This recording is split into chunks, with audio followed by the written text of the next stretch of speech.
When your client's ready to go back to their natural nails, I'm gonna quickly show you how I can do this full soft gel tip removal and take it right back to the naked nail.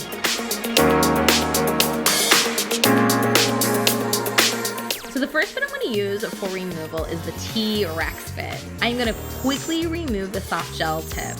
I know I have a base layer, so I can put a little more pressure. I can have my strokes evenly pressure pulling through the product.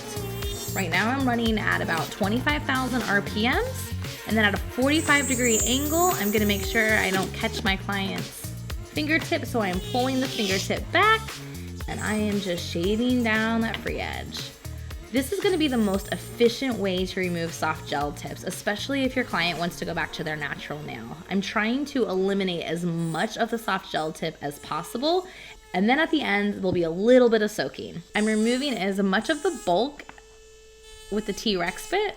Remember, you can do several passes because we have a top coat, 2 layers of color, and that soft gel tip, and underneath it, we have our base. So like our base is pretty much equivalent because we build it up some to about 2 or 3 coats. So, I mean, definitely be cautious, but just know that you have multiple passes, and this is why we can use a more aggressive bit like the T-Rex. So now that we removed a majority of the soft gel tip, you can do 2 things. You could take a sanding band or a diamond barrel and continue to scratch off the remaining product. I'm switching to acetone right now because I want to show you guys another option as well, that if you do not feel comfortable with an E-file and you've already reduced it enough to your comfort level, then use acetone. We don't need it to soak for 10 minutes. We just want to get it to its gooey part where it's like kind of that gooey, boogery consistency where you're kind of like scraping at it. And then we're going to use a diamond barrel to help lift off the product. This is going to be more efficient than if we just left our client soaking in acetone for 15, 20, 25 minutes, as soft gel tips do take a while to soak off. So we're accelerating the process by using bits. All right, so I'm gonna take off my foil and see what the consistency is of the product. All right, I'm gonna take my Boss Lady pusher and just kind of like for the camera to show you guys. All right, this isn't quite that gummy that I was talking about, but time is money, so let me just jump in. What I'm gonna use now is our fine diamond barrel at about 10,000 RPMs. I'm gonna start there. We might need to decrease or increase, but I'm just going to run it parallel to the nail plate. And it's going to pick up. Look at that. It's just nicely coming up. I'm using a fine so I'm not over filing the natural nail. I have done multiple preps on this client, so I want to make sure, since she's getting her nails taken off, that we're really just making sure we have eliminated a majority of the product. Depending on how it's fading off, I might leave just the very littlest amount just so she can keep her strength, since I know her nails are really weak and like eggshelly. That way it would just offer like another level of protection. But as it grows out, it'll just look super natural. I'm being very, very gentle, hardly applying any pressure. So now I'm gonna take my hand file and just shape up that free edge. And there's multiple reasons of why your clients might want their nails off. It could just be the maintenance. They had them put on for a special event, and now the event's over, the cost, and even the time. Whatever it is, we want to make sure at any time when our client decides that they want to take off their nails is that we have kept that integrity of the nail underneath. So even when I'm doing my removal, I still build in a manicure with it. So I'm still going to do my cuticle work and everything because I really want the nails to look good, not just taking off product, soaking in the acetone, but I'm also now going to use my micro taper and do some cuticle work. So there's different ways of doing your cuticle work, but right now I am in the reverse direction and I'm working down the right side of the nail. I'm making sure I'm running my bit parallel to the nail plate, just removing any dead skin cells and just creating that nice natural curvature with the proximal nail fold. I am so gentle. You're running in between like 9 and 12,000 RPMs depending on the cuticle. Right now this client I am running on 10. Once I do a few passes, I would do all 10 nails, and then I would make sure my machine comes to a complete stop. And I would do the left side. Yeah, don't be scared to get in there because I want to make sure all of the dust is relieved from any of that pocket. Everything is super smooth. At this point, I would put a top coat on it, just regular nail polish, and we have a beautiful nail. And there you guys have it. This is what my client's finger would look like if they asked me to remove their soft gel tips and we're going back to their natural nail. I would thin it down with the T-Rex bit to my comfort level. Then I would just soak for an itty bitty amount of time and use that diamond fine barrel to just grab and smooth out the product. I left a little bit of the base so that the client would have that strength. And then I just took regular polish and top coat so she had a really brilliant shine. But there you have it.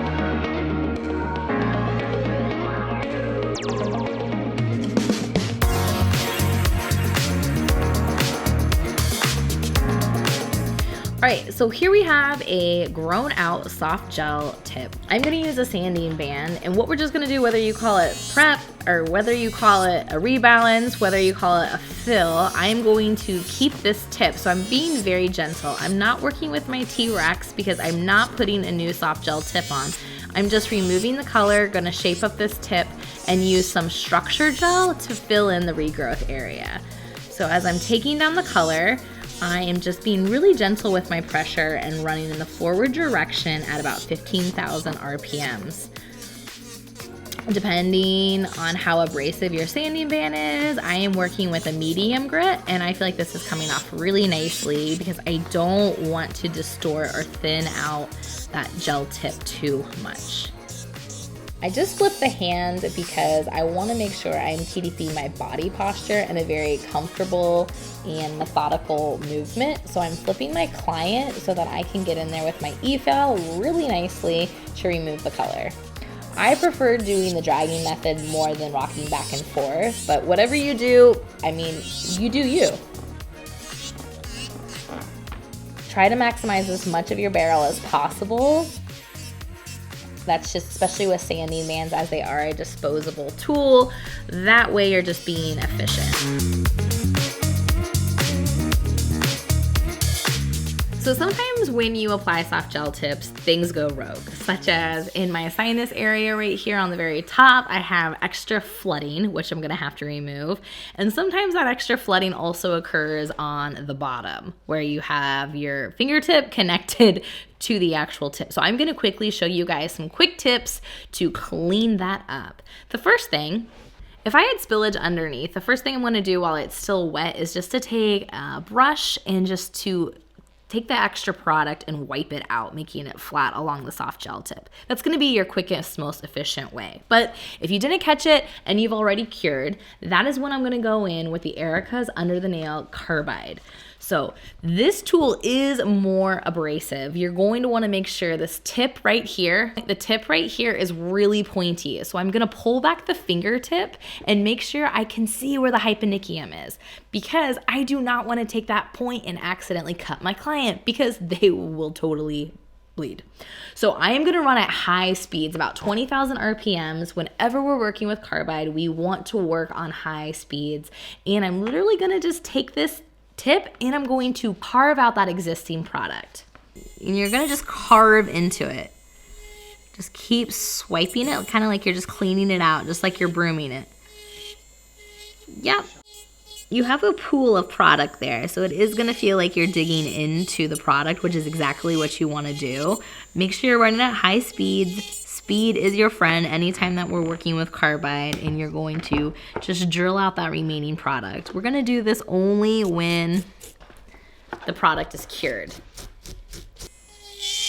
Yep, that screechy noise is good. That means we're breaking through it. Just keep kind of lean it back some. Now, if the carbide kind of is a little too intimidating for you, you could also do this with a diamond cone. It will take longer because the diamond particles will be more scratchy, whereas the carbide, which I'm using right now, is more like little blades. So if you're nervous, go with the diamond, but I strongly recommend being efficient and just becoming more comfortable with your tools. The best person to always practice on is yourself. So So I have successfully cleaned out the gel that spilled out onto my client's fingertip, but I would prefer to err on the side of less gel versus more to reduce my cleanup work. So I'm gonna go ahead now and show you guys the spillage on top here in the sinus areas of how I can quickly remove that with my uh-oh bit. I love the uh-oh bit. I am running at about 12 to 15,000 RPMs, and I'm just tickling that area in which I have the flooding. This is excellent for situations like this with soft gel tip and having too much of that base squirt out, or also the flooding that you can get with cuticle oil. All I'm trying to do is have the product release from the nail plate or from the lateral fold. Tap, tap, tap, tap, tap, tap. It's all right if you grab a little bit of the skin. It's not going to tear, and just like that, you have a clean edge. Beautiful. All right, so now on the other side, I'm gonna turn my machine all the way off, turn it back on the reverse. So anytime I have spilling, I am going to adjust. I'm going to adjust my direction based on where the flooding is taking place. So here I'm just kind of flossing and tickling right where that extra product is.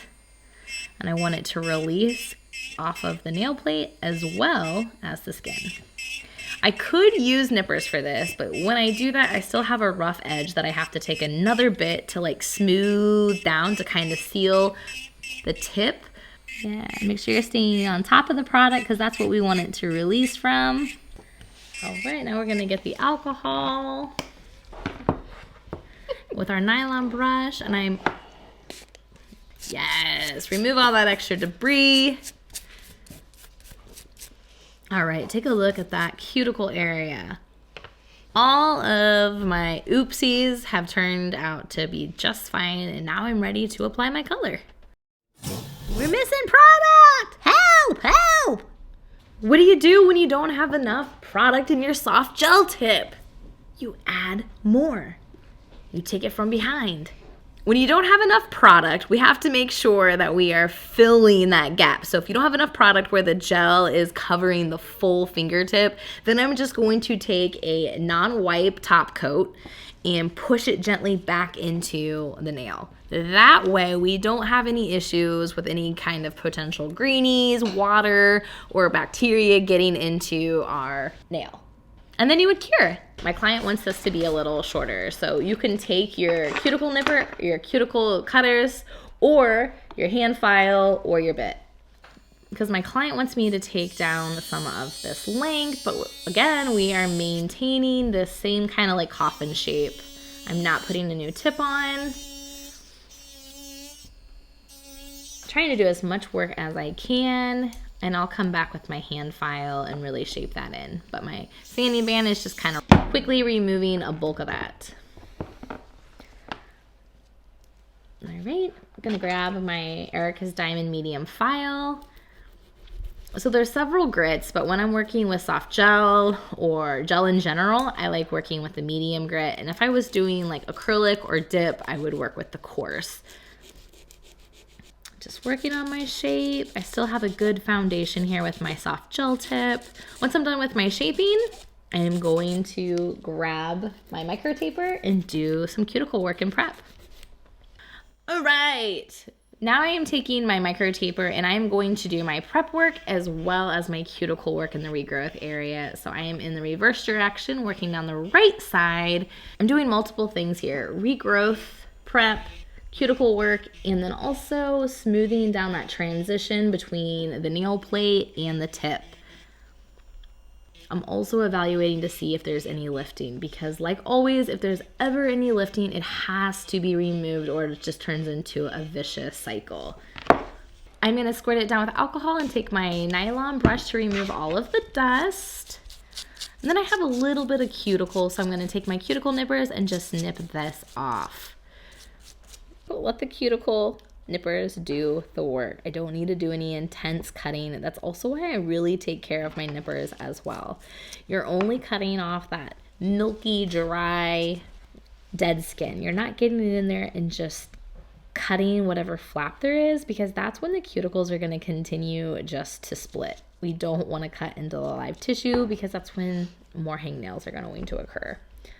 All right, when you're not working with your nippers, put your cap back on. to keep that edge nice and sharp and fantastic. So the first layer that I'm going to apply is very thin. Some people call this mapping, some people call this wetting, others call it slip layer. Whatever you call it, the whole objective is just to really kind of rough the path where you want the gel to settle versus working with like a big glob, because gel's going to attract to itself. So this is just mapping out where you want the gel to sit. Then I'm going to take a little bit more. You don't cure that wetting layer.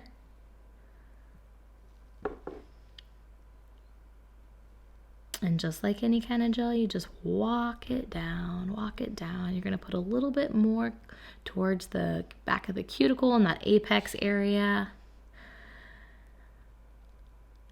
And what's nice about this is I didn't have to fully remove my soft gel tips. Now, if a client wants a new shape, that could be a little more difficult depending on the shape. But for the most part, if someone's running late or you just want to eliminate removing and resizing, I personally am not a fan of resizing. So this is really helpful, is to just do a rebalance. All right. And there I have it. I just put my structure gel right on top, and now I'm just gonna put my color. I have this beautiful nail. Here's my balance without applying a new tip. Same tip, just with structure. Let's go ahead and put the color on this baby.